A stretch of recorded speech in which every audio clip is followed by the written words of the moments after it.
up, everyone? Welcome to popculture.com's group chat, where we come to talk about all the reality TV news that we care about and you really need to know. I'm one of your hosts, Anna Rumor. And I'm Jameson Brown. And I'm Victoria Magotomy. We've got a show for you this week. In case you were wondering why you tuned into this podcast, there's some stuff happening. We're going to break it down. We are going to start off the show talking about WAP and why everyone's mad at Kylie Jenner. Spoiler alert, I'm kind of mad at Kylie Jenner too, so we'll talk about that. Simon Cowell broke his back in like 4 places on a bike. That's bad. So there's some stuff going on with his role on America's Got Talent, and obviously wishing him a good recovery there. Teen mom babies are on the rise. I guess that's the whole premise of the show, so there's more to come there. And then we're going to break down the second or third episode of Big Brother, which they have their first eviction tonight, so I'll get you a little primed for there. So let's start off with what everyone has been talking about. It's the new single from Cardi B and Megan Thee Stallion, WAP. It's their new song. It's amazing. They put it out with a video that is instantly iconic. I mean, it's them. They look amazing. There's like tigers and stuff in the background. They're doing all sorts of dance moves. Normani is there, and anytime Normani is there, my heart is there. But the real controversy came, of course, when Kylie Jenner made a brief cameo in the video. In the video, Normani does a whole dance routine. She looks amazing. She sounds amazing, like everything that she ever does. And then Kylie Jenner walks down a hallway and opens a door. People are pissed, and they started a petition to remove her from the music video because, there's thousands of people. No, they are not. What? Yes. So at first I was like, we've got a lot of other petitions to sign right now, people. This seems like maybe a lesser priority. But then I actually dug into what people were saying, and it does make sense. A lot of writers were saying that this is a song celebrating like Black women's sexual agency, and to bring in Kylie Jenner, who's been accused of really problematic race-related behavior. Like people accuse her of blackfishing and race baiting by being like, tanning herself so much and kind of engaging in cultural appropriation in that way. So they're like, for her to be involved in this video that is such a celebration of Black women is kind of a slap in the face.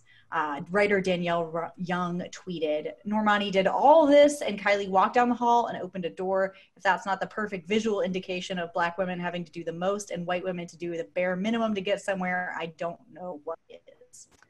So Cardi B addressed that on Twitter. She wrote, "Not everything is about race. Why did I put Kylie in my music video? She treated my sister and daughter so lovely at her kid's B-Day party," and then deleted it because everyone got mad at that too. So there's a lot going on here. What I'm most interested in is kind of the shift away from the Kardashians that Gen Z appears to be having, because a lot of this criticism was coming from the younger generation. I know millennials and Gen X have been really obsessed with the Kardashians pretty much their whole reign, but the more I look at what Gen Z has to say about them and how disinterested Gen Z is in the Kardashians, I'm wondering if they're on their way out, because the younger generation doesn't seem to care about them at all and actually actively wants them out of the picture. Well, okay. I feel like I have okay. Where do I begin? Let's start at the very beginning. Yes. Yeah, let me start at the beginning. Okay. So when we had talked about this briefly, before we were going to come on this episode, I had watched WAP when it first came out because I was interested. I heard the beat that Cardi dropped on her Instagram account. I was like, dang, girl. And I'm a Cardi B fan. So I was all about it. Dude, I actually, I love her. Anyways. Yeah. I will say, now I did not know at first listen and at first glance that this was celebrating Black women. So let me preface that first. I thought it was a little aggressive. I feel like I'm a mom, and I'm a mom to 2 cats. Okay. Let's also just preface that as well. I feel as if it was a very sexual video, and it was very like it was almost too much. I was like, I don't know how I would feel if I were a mom having my children like watch a video like this. However, that kids. Why would you show your child this video? I mean, like that's up to the parents. Come on. Well, but kids, I mean, having cell phones and stuff these days. I'm sorry, I didn't put my cats up, and my cat is trying to join our podcast today. Let them join. I know. Here we are.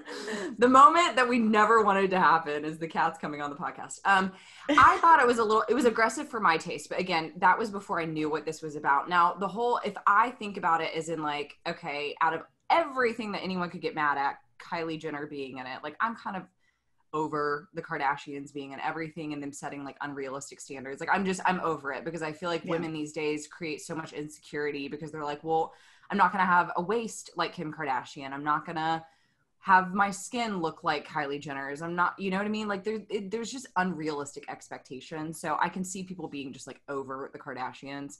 I mean, I will say my guilty pleasure is their show. I do like it. I do watch it, but at the same time, you know, I can see why people are over it, because even sometimes like I look like I had found a picture of Kylie Jenner's, she had posted with her friend, and I was just like, I'm so over these like overly bougie photos. Like, can we just get some real photos for once? You know, I'm over it. So I can see people being frustrated at that. But again, now that you have mentioned this, I was not aware of that side of it. I want to go back and listen to it, because I am interested in, you know, honoring, you know, Black women and their beauty and everything. But I will say, at first listen to me, when I heard that people were complaining about Kylie, not knowing the full story, I was a little like, are you kidding me? Like, out of all the things in that video, you're mad at Kylie Jenner for popping in? Like, that video is like very explicit in a lot of ways, and in the lyrics and everything. But now I am interested to go back and just listen to it.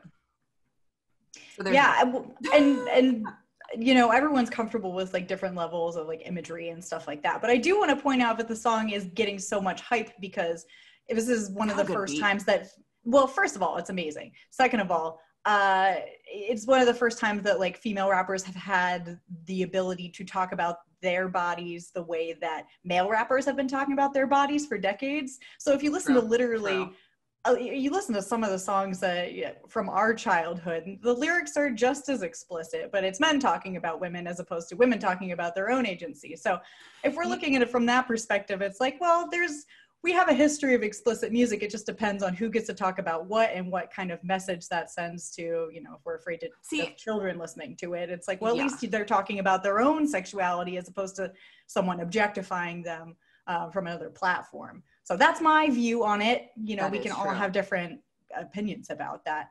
But I was the same way as you, where at first I was like, oh, come on. Like, yeah, we don't like Kylie Jenner, but we've got a lot of stuff going on, guys. The post office is going under. How am I going to get my Amazon deliveries? You know what I will say that I did enjoy about it was that when Cardi B came onto the platform, you know, there was this awkward transition when Eve was the female rapper, and then Nicki Minaj, and then Cardi B. There seemed to always kind of be a little bit of like cattiness there.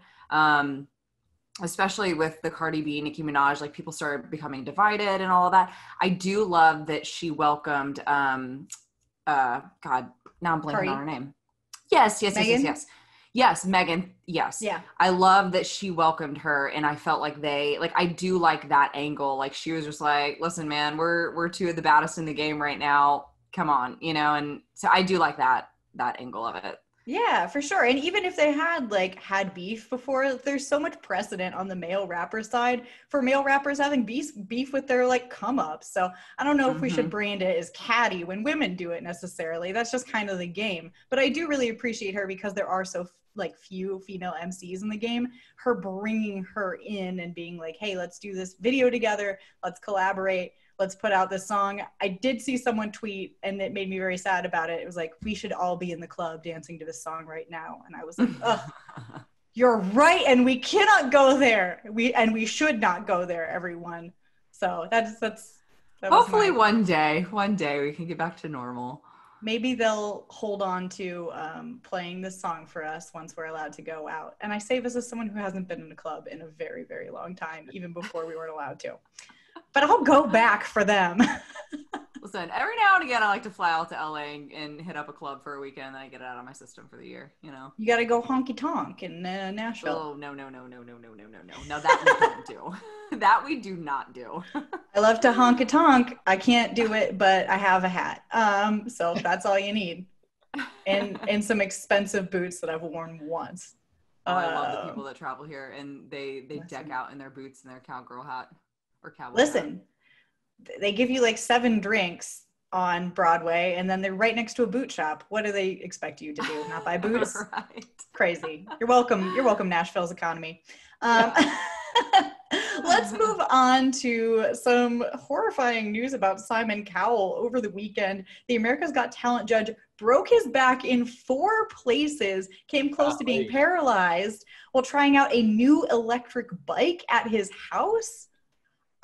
He was rushed into surgery. They performed surgery for 6 hours, and he is going to recover, Howie Mandel said. But, what? I want to watch. Body aches in places thinking about my back. Do we know the specifics of like how he actually hit and fell and all that? Like, I want to know. Okay. I was gonna say that's like what I'm wondering is I want video of how this happened, right? When I first read it, I guess because it was bike crash, I just for some reason jumped to motorcycle, right? Because like you associate that more with like a crash, and especially an injury as severe as this where you break your back. And then when I read that it was an electric bike, I'm just curious into what scenario, he was in to where that bad of an injury happened. Well, I know. I mean, have you ridden a scooter? Those like little birds?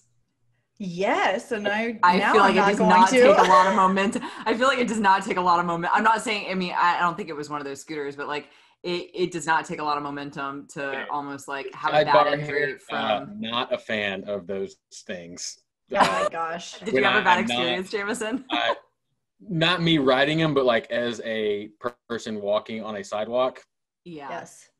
Yeah. I'll never forget there's like this deep feeling inside of me where I just want to just clothesline everyone who drives by on one of those. Because they get really close. I won't do that because that's really, really mean and awful. But like, the feeling is there sometimes. You can also emotionally clothesline them. Yeah. Jameson just each person that like passes by him. I was traumatized by those scooters because I wanted to try one out, but just for like a second. So I picked one up and I was like, well, I'm not going to actually ride it. I'm just going to take it for a second. And the moment you get on one and you have not paid for it, it's the loudest beeping noise ever. And everyone looked at me like I was an absolute scumbag trying to steal a scooter. I was like, I'm not. Maybe a little. I feel like you have to pay for it to even move. Yeah, well, maybe. No. Well, this one just shamed you. No. Anyways. Well, listen. More effective. Yeah, for real. Poor Simon, because those scooters scare me. I couldn't imagine like being on something other than that just, oh, God. Yeah, well, and the crazy thing is Howie Mandel, he went on the Today Show yesterday, Wednesday, and was talking about this. He said that after his surgery, like a day later, Simon is already up and walking around. He was like, I wouldn't rule out seeing him in any of the live America's Got Talent show, finals. So, yeah, I was like, oh my gosh, Simon. I mean, good for him. Yeah, that's impressive. Good for him. Back surgery, joke. Yes. Seriously, they inserted a rod and fused a bunch of parts of his spine, is what he said, which gives me the heebie-jeebies to say. So sorry if I just gave you the heebie-jeebies. Yeah, it's one of those things where you like think of like nails on a chalkboard and you're just like, oh God. Yeah, I just got goosebumps. Oh. Oh God. Well, I'm glad he's okay. Me too. And the kind of part that we get to witness, because we know about that, he tweeted out, thanks for everyone's support and that kind of thing. The part that we get to witness on America's Got Talent is Kelly Clarkson is filling in for Simon Cowell on the panel, which I thought was very ironic. First of all, she's amazing. I want her to take Ellen's job, but contracts, that probably won't happen. But they got different networks and stuff. But I just thought it was friends. I would love that to happen. I love Kelly Clarkson. I think she's amazing. She's delightful. But I just thought it was really funny that she took over Simon whenever he was the one who judged her on American Idol. It felt very flipping I have the tables have turned. Full circle. And I didn't know they were friends. She was saying that she was really happy to step in. I don't know if I was on American Idol. You know that? No, if I was on American Idol and I got to meet Simon Cowell afterwards, I would just be like, bye, and flip him the bird. Maybe. He is so mean to them. Yeah, he is really mean to them. I guess once you become one of the most successful singers ever, you can let the wounds heal. But they're friends. Yeah. Everyone loved her though in her first show that she did. She put out a statement that made me laugh so hard. She goes, no worries, America. Someone far wiser, cooler, and hotter is taking Simon's seat. The unbelievably amazing Kelly Clarkson. You're welcome in advance. I really liked that. I love that so much. I love Kelly. I mean, honestly, since she stepped in as a seasoned judge on The Voice, and then they just kept asking her to come back, and then she got her own show. Like, I really think that voice, I don't know if they had already been in the works of talking about her own show prior to her becoming a judge on that Voice. I don't know the contract details, but from what it looked like as a viewer, it just seemed that she gained so much love and so much success from the Voice after already having such a large fan base that they were like, let's give this girl her own show. She's that good, and now she's stepping in for Simon. I don't know. I'm rooting for Kelly, especially now with her going through so much personal stuff and, right, with her divorce from Brandon Blackstock. Yeah. Well, she's delightful. I met an Uber driver once who said they met her and she was delightful in person too. So I love hearing those stories. Love that time. Right? Yeah, I met an Uber driver one time that knew her. Like when they line up, like she's delightful, on screen, but also delightful in actual real life. That's when I went from a casual Kelly Clarkson fan to a stan, because I was like, well, you know what? If you're going to be nice to my nice Uber driver, then you're probably a nice person in general. Yep. So Kelly, good for Kelly Clarkson. Excited to see her. Sending Simon all of the best wishes and healing. Sounds like sounds like he's already got it. If he's already standing up and walking around after 20 I know. I thought he was going to be like on bed rest for the next couple of weeks, but now he's just standing up. I would milk that so hard if I got back surgery. Everyone would have to do everything for me for like 3 years. So good for him.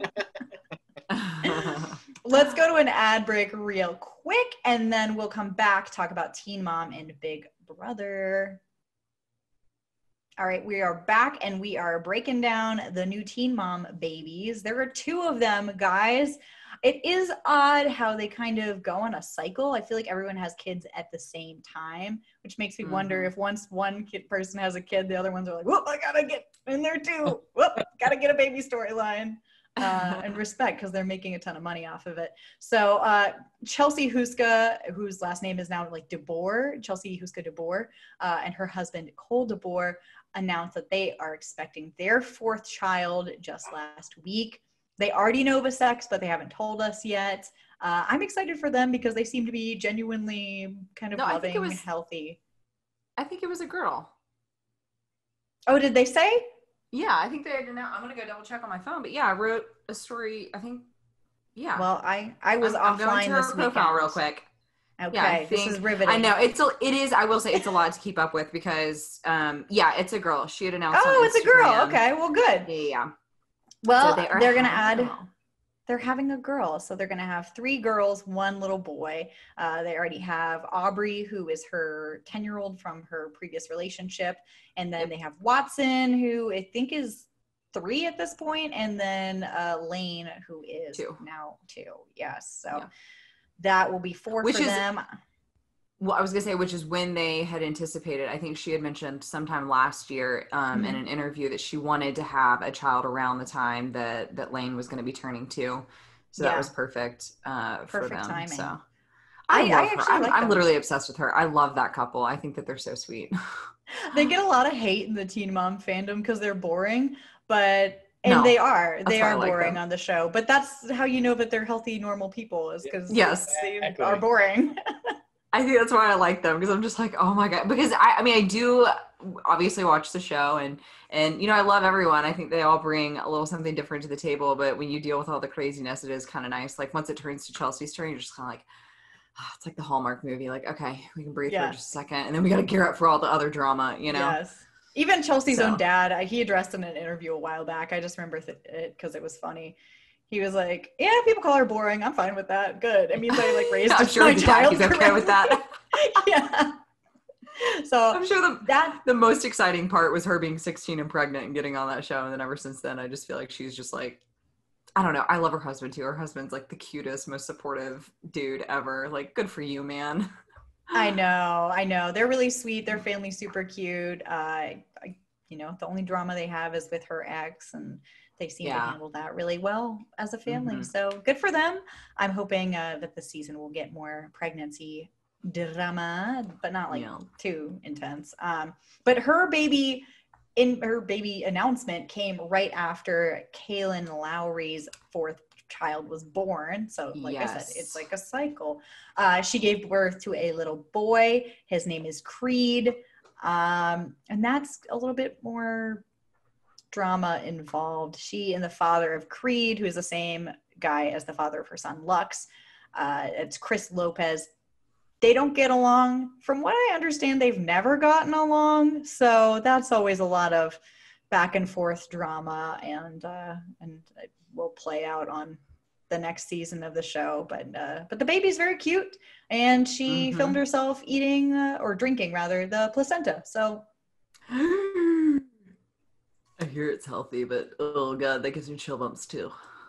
Yeah, I looked it up, and I don't know anything about anything, but I was like, should you do that? It's a thing. Unclear. Kim Kardashian did it. Yeah, I know people do it, but I was wondering if you should do it. And actually, doctors advise against it. So I'm just saying, if you're listening, apparently there's some toxins in there that are not awesome to digest. And this is coming from like the American Medical Association. So I don't know. People do it. Obviously, they're fine, but might want to do some independent research on that before you do it.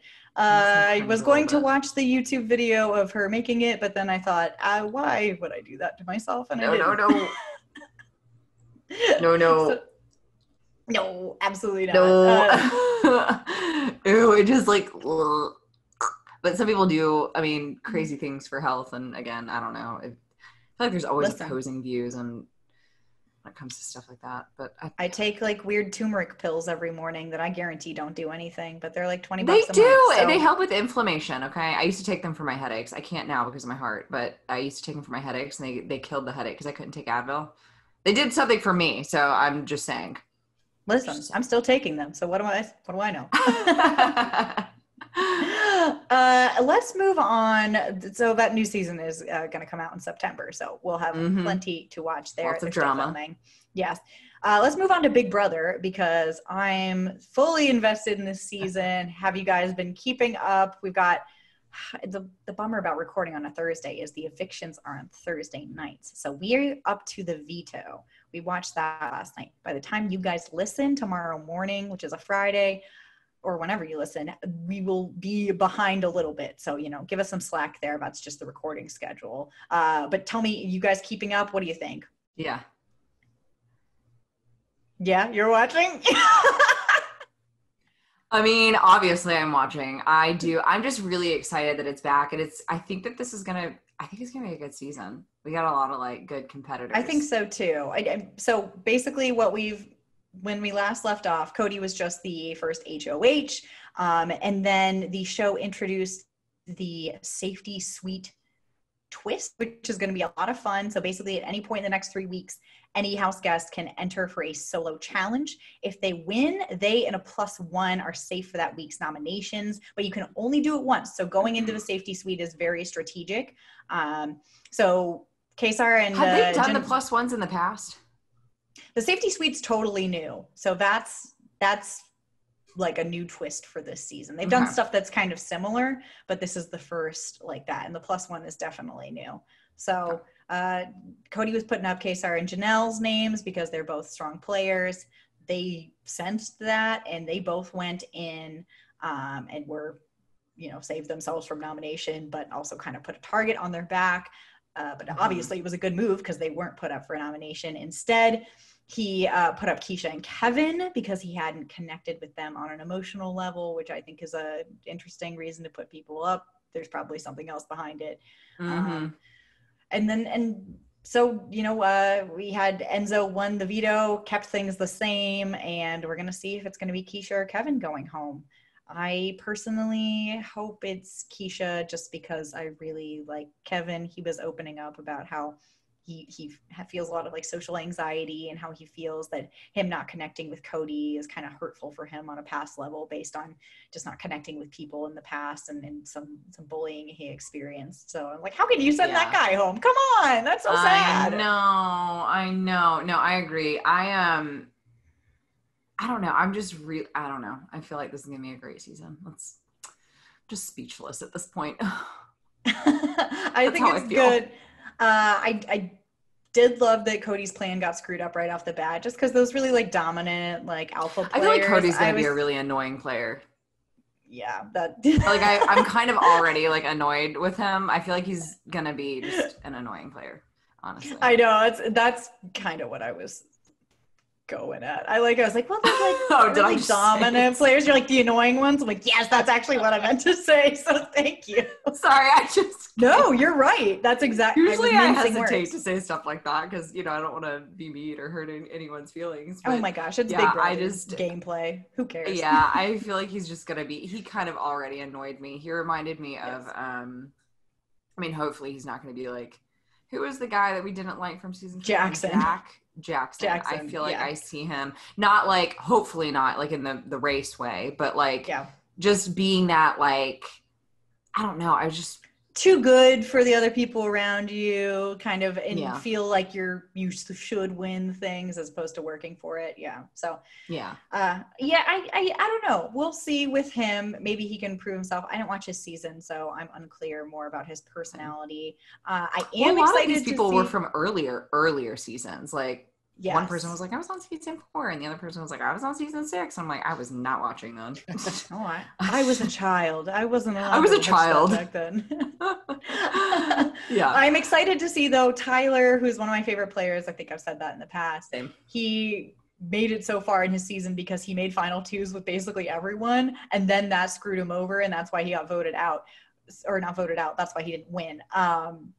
He's doing that again right off the bat, and he acknowledged, he goes, oh man, I really didn't want to do that, but I am doing it again. So he said he has a final 2 with almost everyone in the house, and you just watch him, back to back to back being like, yeah, absolutely, you and me, man, and then going in the diary room and being like, oh my god, why do I keep doing this? So that's kind of funny. And then Nicole F, I cracked up over her conversation with Davon, because she got really emotional. It was like, Davon, you changed my life because you were the last person to vote for me in Big Brother, and you're the one who made me win. Where part of me was like, well, they pull the votes in whatever order, so the last wasn't really me. I mean, it's kind of a group effort at that point, one might say. Either way, she was crying and hugging her, being like, I'm here for you. And as soon as she left, Davon was like, I don't trust her. She voted me out, and I am not here for her. And I thought that was very funny. So see, I don't know if it would be smarter to be in a group with almost everyone, kind of like what Tyler's doing, just kind of get on everyone's good side, or because I feel like it starts to change, and then people start. I don't know. I honestly don't know what my strategy would be going in. I'm gonna be honest with you. I think I just want to fly under the radar as much as possible. You got to find like a strong majority group that you agree, in my view. I mean, obviously people win doing other things, but I think that I would find a strong majority group and then pick off everyone else, and then you turn on each other. And yeah, that's what they did in season 21, essentially. It was style. Yeah, exactly. Because I feel like with Tyler, once one person reveals that they have an alliance with you, and they say, wait, he has an alliance with me, then people start talking, everyone turns on you because they think you're shady. But who isn't shady? It's Big Brother. It's Big Brother. You have to be. Yes. I mean, you have to be at some point. I forget who it was. Someone was like, I just hate being lied to. And another person was like, why are you here? Why are you on Big Brother? Yeah. I mean, welcome to what Big Brother is based upon. Exactly. I I'm just saying, the season's good already. Very into it. I like the safety suite twist. And obviously it screwed up Cody's HOH plan right off the bat. Big for that. I am currently really big on Ian and Nicole teaming up for their Millionaire Club because they're the only two people who have won. I think, first of all, great alliance name.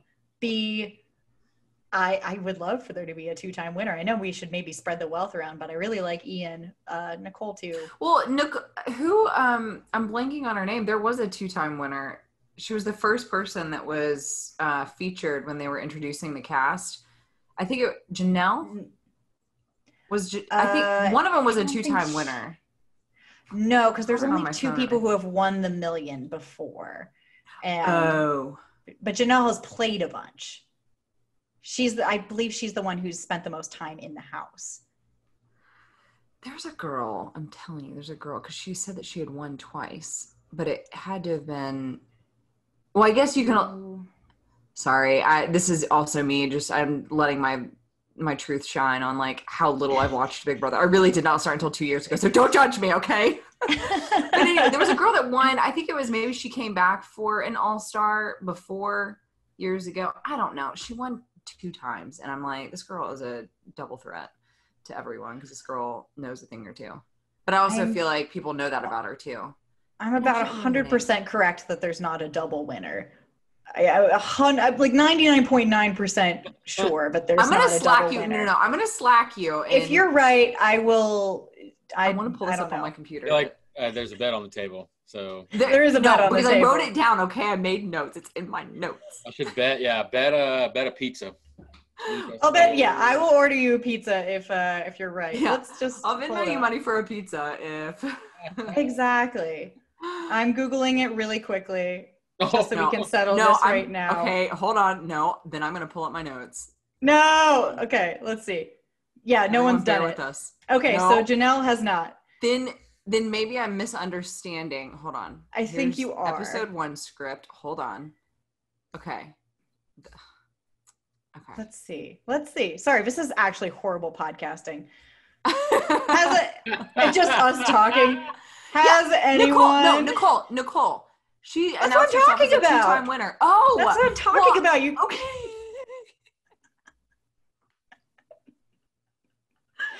Victoria. So Victoria and that pizza. Okay, deal. Never mind. I'm just gonna stop. Oh my gosh! Now. This is my lad. They're gonna be like, "We're kicking you off. This is done. We're done." So, we have to move on to pop culture picks. I know. I'm so bad with names. Oh, story of my life. Okay. Let's talk about our pop culture picks of the week. Who wants to go first? Jameson, you had one new Netflix show that you Jameson was way excited for this one. Yeah. So it's Love on the Spectrum. And yes. My wife and I started watching this at the beginning of the week, and I love the show. It's awesome. It's the people.